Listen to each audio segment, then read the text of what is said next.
Today on Teach Me How to Vegan, you use the same best practices for this as you do for everything else. Yeah, you temper it to their age and their temperament and demeanor.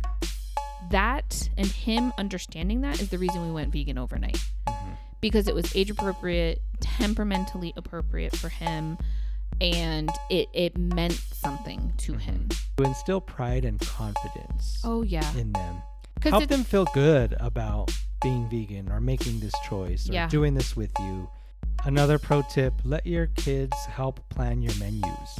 Yes. This goes a long way when we talk about what are we going to eat. Welcome to Teach Me How to Vegan, a podcast where we explore how to switch to a vegan diet. I'm Tony, a health educator, fitness instructor, and plant-based eating program manager for Animal Protection of New Mexico. I'm Mickey, a stay-at-home homeschooling mom and vegan cook who likes to play in the kitchen. Our family stopped eating meat in 2007. And we went vegan in 2016. Now we like to share with others what we've learned. Thanks for joining us. Let's get started. Welcome, everyone. Today we're talking about raising vegan kids. A hot topic in some areas. So we're going to do our best to break it down, give some helpful tips and information, share from our experiences. This is an area that we're quite experienced in. Being that we have two vegan kids. Who have been vegan for going on almost 5 years now. Different ages, so we've got some experience with that. So yeah, we want to talk about just a bit about nutrition. We're going to share some info about navigating situations like school and social gatherings and all of that. We're going to talk about talking to your kids about veganism. Yes. Share some resources. And then, preparing your kids to go out into the world and field the questions. Yeah. And sadly, the judgment and whatever else that may come along with that. So just to start off, I just want to share, I think we should share a bit about our kids. Okay. For people who haven't, maybe, some people haven't listened to the whole podcast before. They haven't listened to all our episodes and all the wonderful things we say about our kids. Yeah. So we've got a 14-year-old and an 8, almost 9-year-old. They're about 5 years apart. Constantine is 14. He's been vegan since he was 9. And vegetarian his whole life before that. Yep. And Fortune is 8, almost 9. He's been vegan since he was 3 and vegetarian his whole life. Yep. Just to, side note, for the first 3 years, he mostly survived on mama milk. So yeah, he's almost pretty much been vegan forever. Yeah. Because he didn't actually eat any food. Yeah. I mean, he did. But I'm exaggerating. He would have preferred to still just been on mama milk. So. Yeah, those are our kids. They're super happy, super healthy. Constantine is very active. He's been in karate since he was 5. And he also does dance like a lot of dance for several years. So before the pandemic, it was like 3 hours a week of dance, 2 to sometimes 5 hours a week of karate. And then, like playing outside and being a kid. Yeah. So very active. These guys are active. And Fortune is still very much in like imagination world, wants to be outside building, climbing, adventuring, his scooter, his bike, he wants to be in the mountains, and he prefers all of those kinds of things. We can hardly keep up with him on hikes and the things he wants to climb. So that's just a bit about our kids, our family, our vegan journey all together. We want to offer information for people who are just going vegan or thinking about maybe starting out, raising your kids vegan or transitioning to vegan diet with kids. Hopefully make it a little bit more, put your mind at ease. Yeah. Give you some things to go off of. Right. So we're going to hit some highlights about nutrition. Yes. And then in later episodes, we'll go more in depth with a guest dietitian that can talk more in depth about nutrition needs. And has the credentials. Right. Because we have to, disclaimer, we're not medical professionals. It's not quite advice. It's our experience and general information. Yeah. So, the Academy of Nutrition and Dietetics has a statement that says that vegan diets, appropriately planned, of course, vegan diets are suitable and healthy for every stage of the life cycle, which explicitly includes infancy, childhood, adolescence, pregnancy, lactation, etc. So there's never a time in life elder when yep. you know, age or your stage of the life cycle would prohibit or limit your ability to be vegan. Right? Does that make sense? So, and of course it's appropriately planned, but any diet, in order to be suitable and healthy, needs to be appropriately planned. Right. In order to provide the nutrition for thriving humanness, as opposed to just surviving, needs to be appropriately planned. Right. And that I think is, you know, people get hung up. Oh, well, you have to work so much harder to have a well-balanced diet than, say, the standard American. And many vegans and dietitians would argue that that's incorrect, that standard American also needs to appropriately plan their diet to also meet their nutritional needs. And I would actually argue that people on the standard American diet, they're the ones that need to work extra hard to get all of the nutrients that they need. Yeah. I eat way more vegetables now and more variety of foods now than I did before going vegetarian. Right. And it's a lot more challenging to get your fiber and your micronutrients, like your vitamins and minerals, when you're on a standard American diet. Yeah. So much easier when you're on a vegan diet. Yeah. And the nutrients that people think are hard to get on a vegan diet are not at all hard to get on a vegan diet, like protein and calcium. With all of that said, I always say there's nothing like quote unquote extra to consider when you go vegan as opposed to not. Anytime you're appropriately planning a diet, you're working on a varied diet. Yes. With adequate calories. Yep. And primarily whole foods. Yes. That's what you want to do no matter what type of diet you're doing. Exactly. So if you're transitioning to vegan, just do that and you're fine. Right. Some people might feel better, and I'm some people. It's me. I'm some people. Own it. Just own it. Some That's good. Might feel better including a multivitamin and or fortified plant milks. Like I said, I'm some people. Yeah. So we have the multivitamin. It just makes me, it's just like, because I'm the type that just worries and freaks out about everything. Because you know enough. You have a background in health education. You have lost a lot of weight. So you know how to like appropriately plan meals. And it worries you to make sure, like, because we all fall back on old habits. And you and I have an old habit of not having a varied diet, not an appropriately planned diet. You know, like we grew up on the standard American diet and it just is not the variety that is encouraged for a healthy, balanced diet. And we fall back on that. So knowing that we have our fortified milks and we have a multivitamin and that we maintain that even when we fall back on old habits, just gives us a little bit of that, like, okay, well, at least we got that going on, you know, and it's hard during the pandemic to really like, you know, there's so much to worry about. And so that's one less thing. And yeah, I'm that type of person that's, even though I know our kids' diet is varied and appropriate and all of that stuff, I just still feel better about, I don't know, that's me.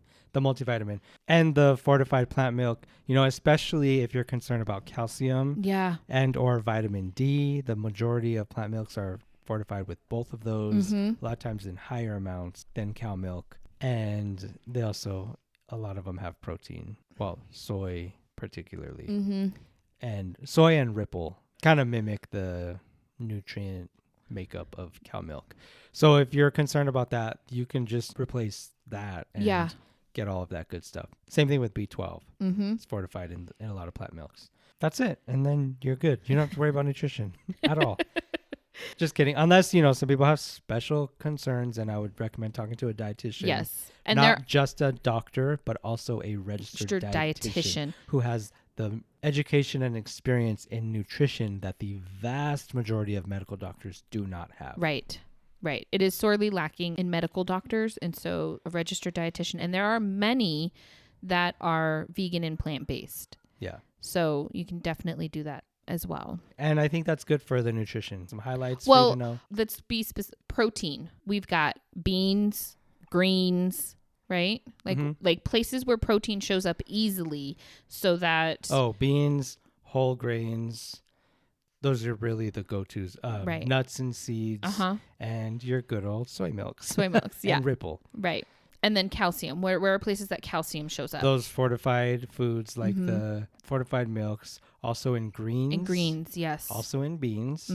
And in your soy products. You're going to get a lot of calcium out of those. So there's some, that's very high level highlights, but there are some specific places. And this is where just a varied diet will do it. Because you'll see patterns here where it's like beans. You know, fiber, beans. Phosphorus, beans. Iron, beans. Yeah, yes. Like, and there are a lot of beans. Yeah, there's not just one kind. So include those in your diet and you're going to check off so many boxes. One of the ways I like to encourage people to like know you're eating a varied diet is to eat the rainbow. Look at what's on your plate and do you have a variety of colors going on? And that always helps me a lot. And I always find green is the one that I feel like I'm lacking and want to add green to everything. So kale, spinach, broccoli, Brussels, green beans, green peppers. And leafy greens in particular. For calcium? For calcium, for just longevity. Yeah. For all sorts of things, leafy greens. So finding some ways to get some leafy greens in your diet. Yeah. And then the color scheme, the variety. Yeah. Building your foods around vegetables and fruits. And so that's probably it for nutrition. I just wanted to be sure we hit specific items under these two categories while we recognize that many of them overlap between these and many other nutritional quote unquote categories. Right. And but definitely, like I said, we're going to go more in depth and with a registered dietitian who specializes in plant-based eating. So the last thing that I will say is everybody, but especially vegans, need a reliable source of B12. And so you do have to know where you're getting your B12 from. And it's not just vegans. Most of the U.S. population is deficient in B12. Yes. Whether they eat meat or not. So you need a reliable source of B12. That can come from fortified plant milks. That can come from fortified nutritional yeast. And some fortified grains like cereals and stuff are fortified with B12. Or you can use a supplement. So talk to your dietitian about how much, or your doctor, based on your blood work, about how much, if you need to supplement, what kind of supplement to use and all that good stuff. Yes. And that's all I'm going to say about that. Right? Because we have a lot of other stuff to hit and tune into the other podcasts coming up with the dietitian. The other episodes with the dietitian. Yeah.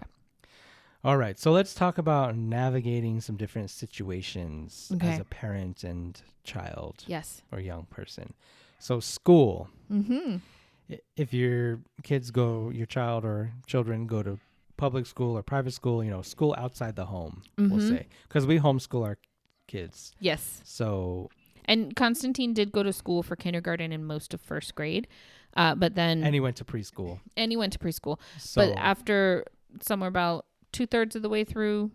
First grade, we pulled him and have been homeschooling since. But so we did navigate that whole arena at one point. Yeah. And we have enough activities outside of the home that we still navigate that arena. Absolutely. Homeschool doesn't mean we are literally at the home all the time. Right.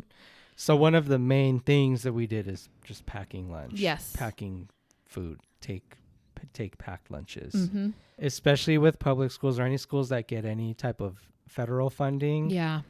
Sadly, they're forced to include dairy, and they're just very meat-based because they're based on the USDA's recommendations, which favor dairy farmers because the USDA has a very troubling conflict of interest where they're tasked with America's nutrition guidelines while also supporting and helping improve farmers, dairy farmers and cattle farmers. So that's a whole nother conversation. But with schools and any cafeteria that gets it's definitely federal a challenge. Funding, it's a really big challenge. And so people, groups are working on making improvements, and it's still really difficult. So with those limitations, I would just say pack your lunch if at all possible. Yeah. Just do the pack lunch thing. Yeah. And when Teen was in preschool, they did get the funding, and he randomly stopped eating cheese.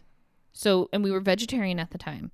And so it was very easy for them to like, okay, he's vegetarian. He got the cheese option. The dairy was the replacement for the meat. Yeah. That because they're required to do like a quote unquote protein. Right. So it's always like chicken or beef. Right. And then if you want to replace that, they're like, yeah, we'll just replace it with cheese. Yeah. And so he was getting grilled cheese sandwiches and quesadillas, and he was getting that stuff.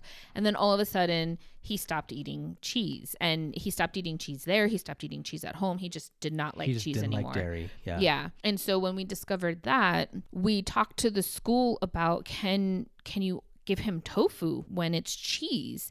And tofu was not an approved protein replacement. So they had to still offer him the grilled cheese or the quesadilla. And then if he didn't eat it, we provided tofu. And we were very, very lucky because our child would eat tofu straight from the container, which he still does. He still does. He's 14. Like, I can't do that. It's not my cup of tea at all. But he was down with it. And so we would just send, some squares of tofu, and we had the menu beforehand, so we knew how much we needed to send or what day to send it. And they had to offer it to him knowing full well he wouldn't eat it. And then they would just give him his tofu. Yeah. It was kind of like a loophole because for their funding, they have to offer it, but the kids don't necessarily have to eat it. So they're like, it's a total waste and it is what it is, but we have to just put it on his plate. Then he's going to throw it away, and then we'll let him eat his tofu from the fridge. Yeah. And they were totally willing to work with us on that. And so that was really, really helpful. Yeah. And I hope that a lot of other schools would, because it's in the best interest of the child. It is. Like, he doesn't like this food. He's not going to eat it. So we can either let him go hungry, or we can work around loopholes so that he gets what he needs. Exactly. And so they were willing to do that. And then when he went to kindergarten, he packed his lunch all the time. Yeah. Just a daily thing. Yeah. And then we still do that. We still tend to pack our lunches when we're going places, like for co-op activities and stuff like that. We just take our own food. And then if ever the group was going to eat at a place that we're not familiar with or whatever, refer to our episode on eating out. Yes. And you can get all the tips on how to figure out putting meals together. We'll just call the restaurant ahead of time, ask all the questions, right? And then, tell them what they can order, what they can eat there. Exactly. And we did that a lot. All right. So that's kind of school and activities, right? So you just... Well, and like birthday parties for kids at school. No, I was going to get there. Oh, okay. Sorry. Next. Oh, well, yeah. Social gatherings, yeah. Which could include birthday parties at school. With the birthday parties at school, it's really interesting because you can't really send home-baked goods anymore. Oh, yeah. Like, I feel like with all the allergens and stuff, there's some schools that have like an allergen policy, and you have to get stuff that's made from a bakery that has an ingredients list on it. And then some of the places have to do, like, you have to send allergen-free stuff, which... Often the 7 major allergens include dairy and egg. And so if that's the case, then it's going to accidentally be vegan and your kid's fine. Because you typically, unless, they put like bacon on the cupcake or something. Right, yeah. Silly like that, but it's probably going to be vegan. Right. But like birthday parties, like kids at school and you go to the birthday party, like sometimes you're not going to eat there. So you need to eat before you go. Depending on how well you know each other or not. So the first couple times that happened to us, we just made sure we had like our own kind of snacks, or if they had like a side thing with like veggies, maybe we made sure to take hummus. We typically take Oreos with us because, can't have the cake. And so we would take something that would act as a dessert in place of that. And then as you get to know people more, they just, it's very easy for them to add a thing of hummus to their veggie platter. Yeah. They've got the ranch for everyone, and then there's hummus too, Yeah. So with any social gatherings, like navigating social gatherings, if you don't know people super well, we just think ahead of time and take some things on the side. Or if that feels weird to you, eat something before you go if you know there's going to be food. You know what I mean? And so that you're not going hungry and then being hungry there. Yeah. And then, like you said, the Oreos are always the go-to because they always make the kids happy. It's always a treat. Yeah. So when the rest of the kids are eating birthday cake or whatever it is. Like they're totally happy with their Oreos. Can have Oreos. Yeah. Or if worst case, one time... This was kind of early on. the kids were kind of sad because all the other kids were eating cake and ice cream. And I hadn't taken Oreos. I think I didn't feel comfortable at the time. And so I just told them, I'll just take you out for ice cream afterward. And so on the way home, we just bought some, vegan Ben and Jerry's or something, and they just had a bunch of ice cream at home. Yeah. So that made them happy. Like, we'll grab ice cream on the way home. They're like, oh, okay. Okay. Yeah. Like they're not missing out, and they were okay with it. Yeah. It's just going that route. And then I think for other like potluck situations, we just make sure to always take what is the equivalent of the quote unquote main dish. If there's a couple of main dishes, we make sure to take something that all four of us are going to eat, we all like, and even if it's just us, okay, that's our dinner. Yeah. Usually it's a giant pot of enchilada stew or your goulash that you make.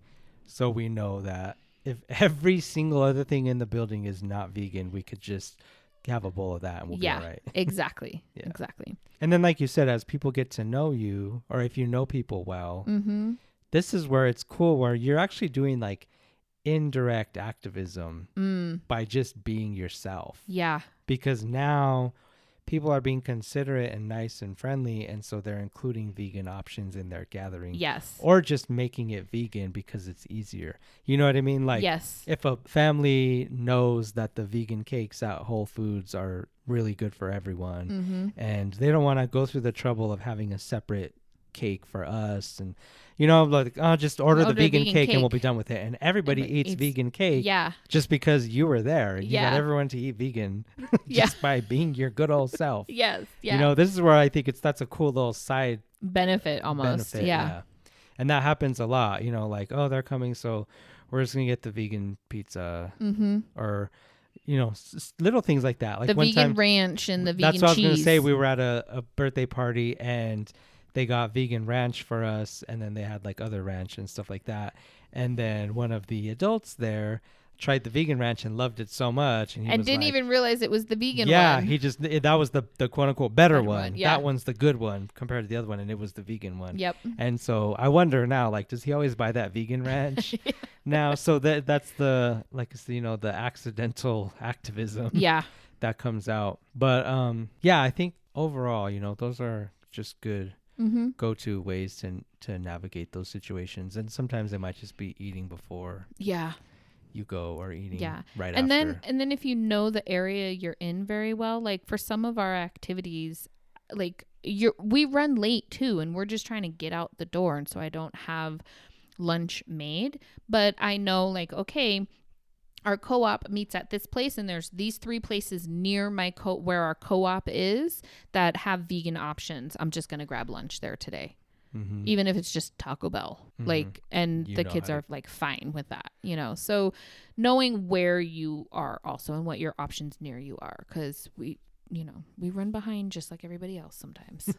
No, we don't. We're vegan. And then just one last little note about that is, sometimes, like, I usually don't feel comfortable bringing my own food to a gathering.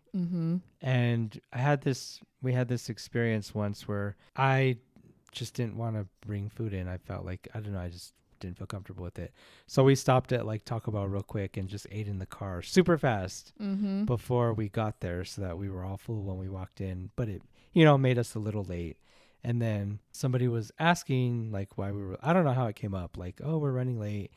And I think you just straight up told them, because that's how you are. Like, oh, we stopped to eat real quick because Tony didn't want to bring food. Yeah. Tony didn't want to bring food. Put me on blast. Just tell it like it is. Well, it's like family friends for like 20 plus years. And I'm just weird about. You were feeling it that day for some reason. Yeah. But you've gotten better. But then that she day said, was like, rough.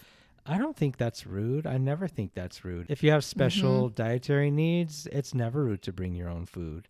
And it just really was like a big validation for me. Like, you know what? That's right.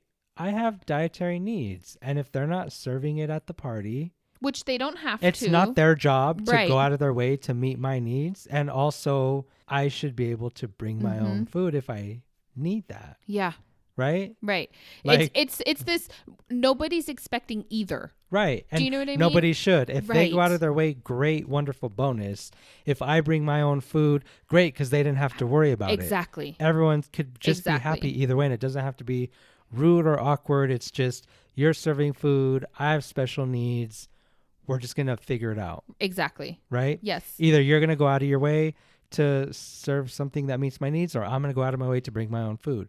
And either way, it's going to be fine. Yeah. That was, and I was so glad that you had that experience, because I think it was after that you've gotten a lot better about it. Like it, sometimes you're still a little like, and I have to remind you, but otherwise it's really been okay. Yeah, definitely. All right. So let's talk about talking to your kids about veganism. Okay. This comes up a lot because it's like, how do you bring it up? How do you have the conversation? Yada, yada, yada. Now, as you were saying earlier, right before I pressed record, you were saying, obviously, it's going to depend on their age. Yeah. And like maturity level. Yes. The conversation you have with a 4-year-old is going to be very different than the conversation you have with a 14-year-old. Yes. And so forth. And, I just kind of feel like it's just like anything. It's like talking to your kids about current events. Yes. It's like talking to your kids about the birds and the bees. You use the same best practices for this as you do for everything else. Yeah, you temper it to their age and their temperament and demeanor. Yeah, that's exactly it. So these are my best practices. In college, I did study childhood development and education, and I did the whole got my teaching license and all of that. And so I do have some, basis for this. It's not just whatever. And then, we've read a million books about parenting. I'm super into self-help books and being the best at everything. So that's where all of this comes from. Yeah. So just, I'm not just throwing stuff out there, but, best practices for talking to your children, in addition to, making sure it's age appropriate, tempering it to their age and temperament. Because it's not just an age thing. It's like, how sensitive is your child? Yes. How do they handle information? And it's not a matter of sheltering them, but making sure they're able to handle and process the information that you're giving them, right? Yep. On top of that, go ahead. No, I was just going to say, I think Teen is 14 now. And have we revealed to him what happens to male chicks in the chicken industry? I think that he has deduced it from some of the materials he's seen in different ways. But yeah, but I haven't just flat out told him. I know. He could handle it now. He's old enough, mature enough. He's able to handle that. But our 8-year-old, almost 9-year-old Fortune, I don't know when. No, it's going to destroy him if he's 20 when he finds out. Yeah. He's going to cry about it. It's going to be really hard for him. Exactly. So I'm kind of just putting it off. Yeah. Because there's never going to be an okay time because of his temperament. Right. So exactly what I was getting at. Yeah. So you tailor it around that. But also important to remember is always tell the truth. Yes. Truth. And don't sugarcoat the truth or tell it in such a way that it sounds better than it is. It's better to just say, I'm not going to tell you the whole truth right now because you're not. It's too much for you right now. It's too much for you right now. And I'll tell you the whole truth in a little bit. Yeah. Because as parents and that's okay. Let us be the people to give permission that says it's okay to say to your kid, that's too much for you to know right now. Exactly. It's hard for me to know because it's too. I want to wait to tell you. I see parents do this a lot with current events and with sex, right? Because it's almost easier or more comfortable to tell this sugar-coated version of the truth, the fluffy truth, than to just say, you know what, we need to talk about this when you're a little bit older for me to tell you all the information, but here's what I can tell you right now. Right. So always keeping it real and true. Yeah. If you need that green light to hold back some of the information because it doesn't feel age appropriate or temperamentally appropriate for your child, you have that. You have that control. You can do that. With that, I always say answer all questions honestly, because if your child is asking you a question, you have one of two options. You can tell them the truth, or you can let them get an answer to their question from their friends or from Google. There's no other way about it. Right. You can't They're going to find an answer one way or another. So this is where if they're asking you a question and it's not age appropriate or temperament appropriate, do your best to figure out a way to offer them information that is age appropriate, but still the truth, and not saying I'm not going to answer it. Right. Right? Does that make sense? Yeah. let's give an example. So when we were thinking about going vegan, Fortune was 3. Mm-hmm. And as you know, he was very into mama milk. And we did some extended nursing. And so having mama milk was very much a part of his life for quite a while up to that time. And so the whole like learning about dairy cows and the dairy industry and how the baby calves are taken away and why and what happens to mom and that whole thing. He didn't need to know all of that. Mm-hmm. Okay.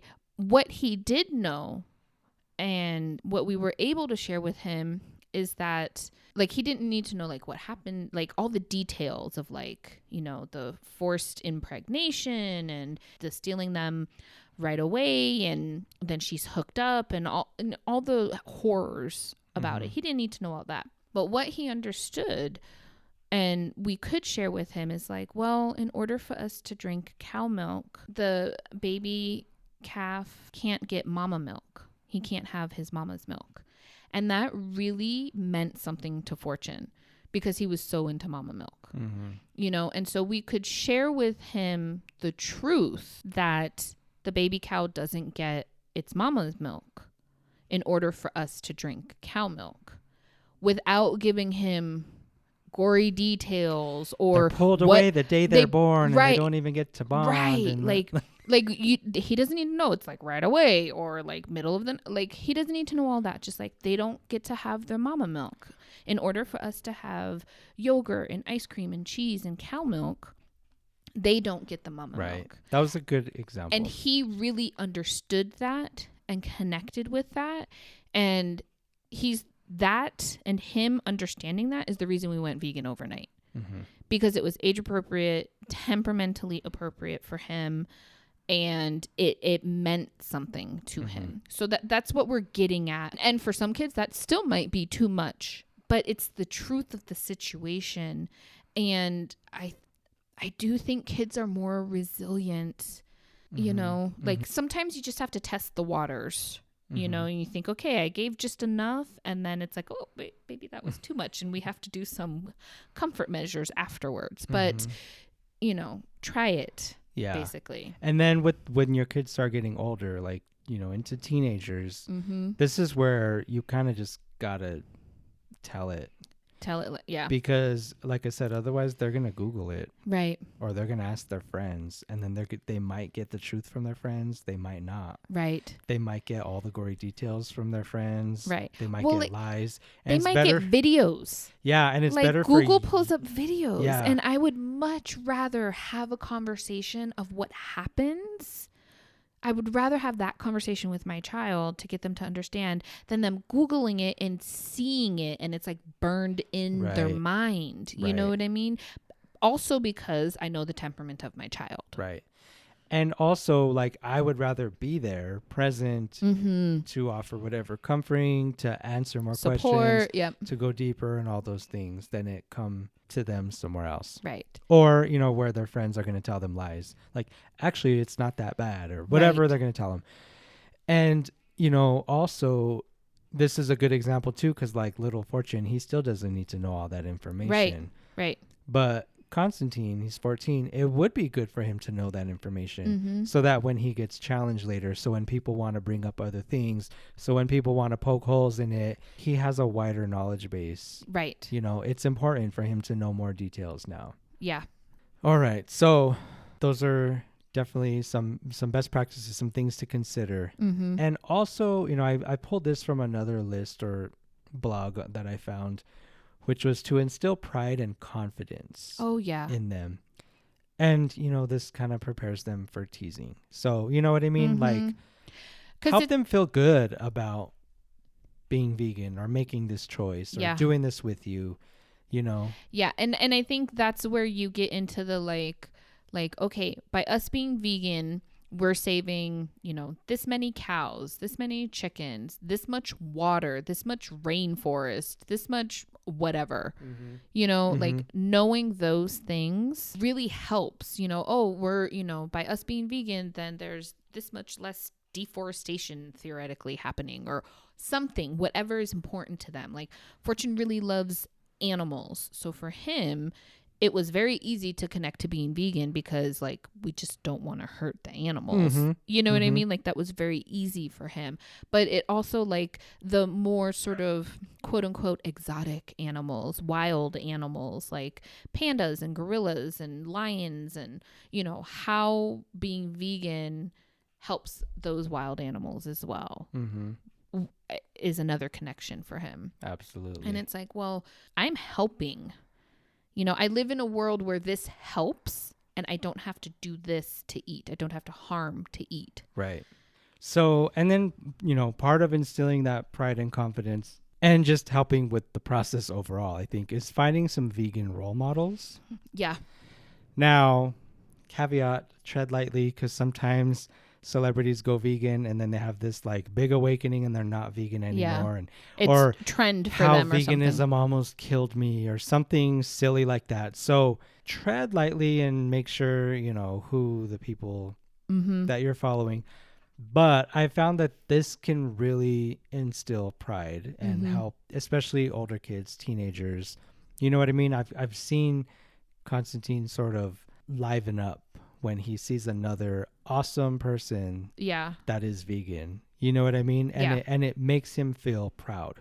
People that he looks up to and thinks are awesome. You know? So, for example, like being able to point out Benedict Cumberbatch, Doctor Strange, is vegan. He's like, oh, that's so cool. Yeah. And then he brings it up on his own as at random times I've noticed, you know? And, you know, he loves Jaden Smith. And it's like Jaden Smith has opened up vegan food trucks to feed the homeless. Yeah. And he's like, that's so awesome. That's so cool. You know, it makes him feel, it just instills more pride. Yeah. You know? And we could go on and on about all the vegan role models, but I've really noticed that it really helps with this age. Helps and makes a difference. Yeah. And then hanging out with other vegan families, oh my if gosh, possible. Yes. Just being around other vegan kids and parents. And it doesn't need to be like this support group type of thing, but it does something to be able to hang out with other vegans. Yeah. Right. Develop those relationships. Another pro tip, let your kids help plan your menus. Yes.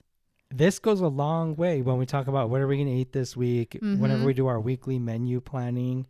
If we ask them, or even when we're doing like grocery pickup or shopping, you know, can you guys think of anything you want? A lot of times they'll throw out junk food, Oreos, ice cream, blah, blah, blah. But it's really great when they're like grapes. I want oranges. Yeah. Can you get, or like, can we have some meal? What's one teen was asking for?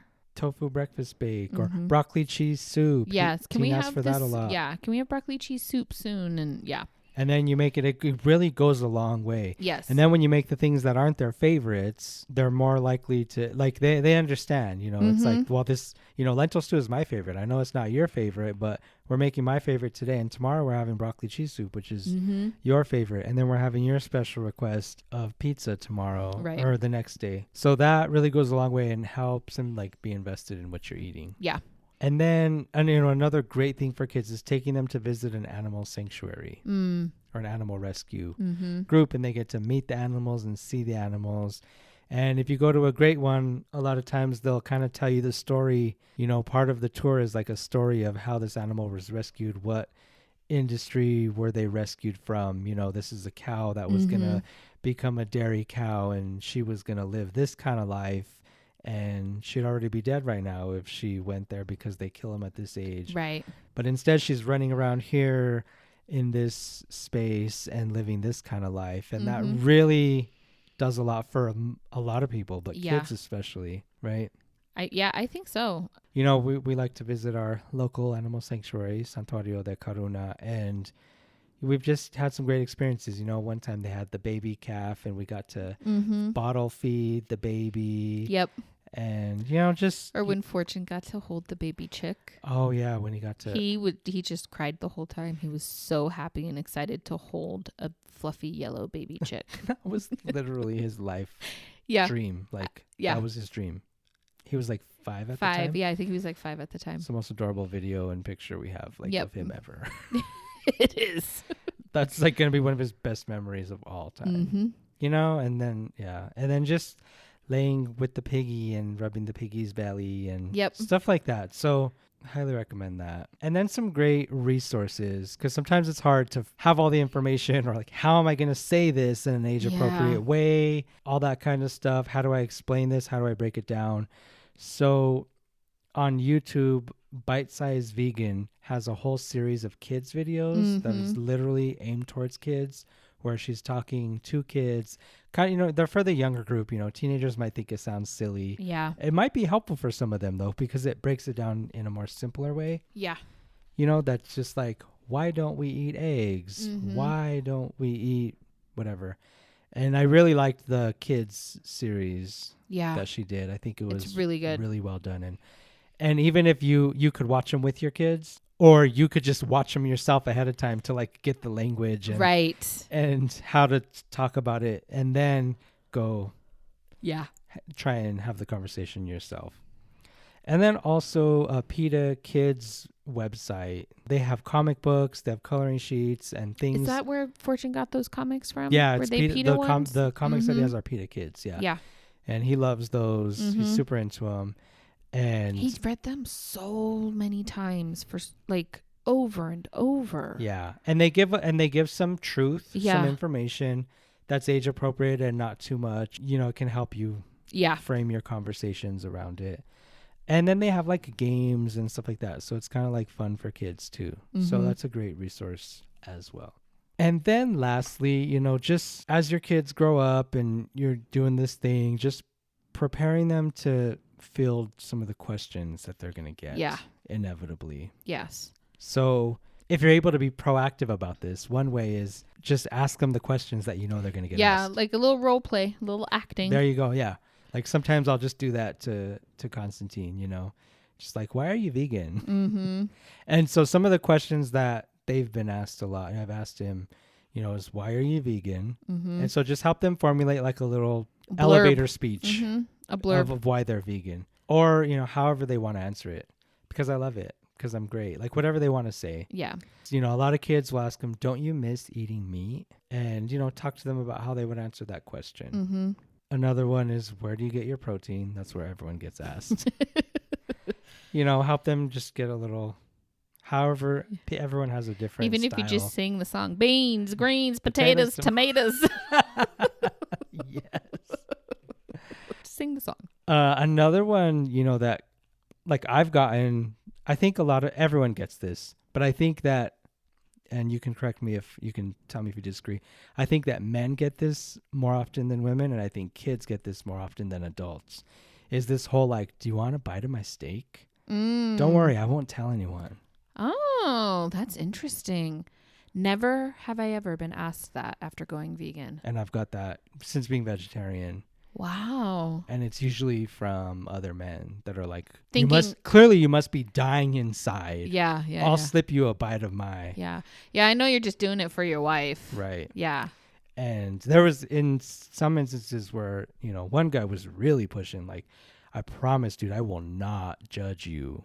I will not, like, no heat, no judgment. Yeah. Just this one time, like, you can enjoy this big meaty feast we're having. And I was really just like, really though, I'm really good. Yeah. You're like, no. I'm super really, okay with not eating it. I appreciate the no heat, no judgment. And I'm really good. I like genuinely don't want that. Yeah. And so, and I could see this with kids a lot, you know, like, your parents don't need to know. Yeah, your parents aren't looking. You can eat my cake and then I'll go get another one, or something like that. You know what I mean? So just some role playing. And this goes good, especially with younger kids. You should role play about everything. About when, you know, quote unquote, strangers want to talk to you, about all these awkward situations, about all these dangerous situations that you get. Role playing is, you know, if somebody grabs you, what are you going to do? Like, prepare them for all these things. So we're just doing that with this too. Just a little role playing and preparing them for what might happen. Can you think of any other questions that kids might get asked? No, I know Teen had an experience at one of his activities where he kind of went round and round, you know, trying to poke holes, basically. And so then we had to have a conversation about how some people, you know, they're not asking questions to learn more about you or learn why or what. They're asking questions to poke holes, and so preparing for that also. And sometimes it just boils down to, even if their final answer is just like, look, I live in a society where I do not have to eat animal products and I am choosing not to because I don't want to. Well, why don't you want to? Because I don't want to harm the animals. Oh, they don't get harmed. Actually, they do a lot. And that can be the end of it. Yeah. And sometimes it can just also be like, I don't owe you an explanation. Yeah, that too. If you're interested in learning more, I'm happy to have a conversation with you. I don't feel like that's what this is. I feel like you're demanding an explanation, which I don't owe you. And this is be done. It will be interesting because that's setting a boundary. Yeah. And a lot of people struggle with setting a boundary. And so teaching our kids how to set a boundary will go a long way in lots and lots and lots of areas of life. So just like the role playing is good for everything, so is setting a boundary. And if the boundary is simply like, this is how I'm choosing to live my life because it reduces harm on this planet and that is important to me, done. I don't even need to give you that. I am just giving it to you because I want to give it to you. Right. Yeah, I like this. As you just said that, I'm really liking this, like setting a boundary of, I don't owe you an explanation. Because this could go for so many things. Right. And you don't even need to say if you want to say, like you said, if you want to say because A, B, C, and D, right? Because that's the end of it. Because there are situations that I'm in that it's hard to set the boundary as an adult. There's situations where it's just like that feels confrontational to say I don't owe you an explanation. So it's hard in our society to not feel like you still need to say something about why. Like that is the way our society is set up. But if I struggle against that with the like simple, like, I don't need to tell you anything, that feels very, especially as a woman, like that's very uncomfortable to push up against that one. So what is the alternative to I don't owe you an explanation when it's very hard to go there? For me, it's very much, this reduces harm being done on the planet. And that is important to me. That is why I'm vegan. And then people push, I go back to that. I say the same thing over and over in as many different ways as I need to, or literally just the same thing over and over, and then they stop. Or I'm making the best decision that I can based on the information I've been given. Right. Or based on the information that I know. Exactly. And so I think just practicing at least that final comment is helpful. The final, I want to be vegan. I live in a world that I can be vegan in because it reduces harm on the planet, or because whatever your reasons are. And that is important to me. The end. Done. And it doesn't, because when you say that, it sounds confrontational. It kind of does.